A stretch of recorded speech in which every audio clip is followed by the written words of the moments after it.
एक लुक़मा पेट तक पहुंचाने का कुदरत ने कितना इंतज़ाम किया है। अगर गर्म है तो हाथ बता देता है, अगर सख्त है तो दांत बता देते हैं, अगर कड़वा या तुर्श है तो ज़बान बता देती है, और अगर बासी है तो नाक बता देती है। बस हराम है या हलाल का ये फ़ैसला हमने करना होता है। सफ़र का मज़ा लेना है तो सामान कम रखें, और अगर ज़िंदगी का मज़ा लेना है तो अरमान कम रखें। जिस शख्स की उम्मीदें लंबी और दराज होती हैं, उसके अमाल बुरे और ख़राब होते हैं।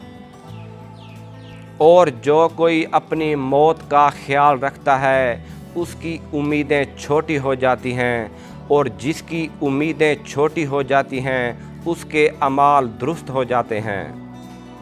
कब्रिस्तान ऐसे लोगों से भरे पड़े हैं जो अपने हक़ के लिए सिर्फ़ इसलिए आवाज़ नहीं उठाते थे कि कहीं हम मारे न जाएं।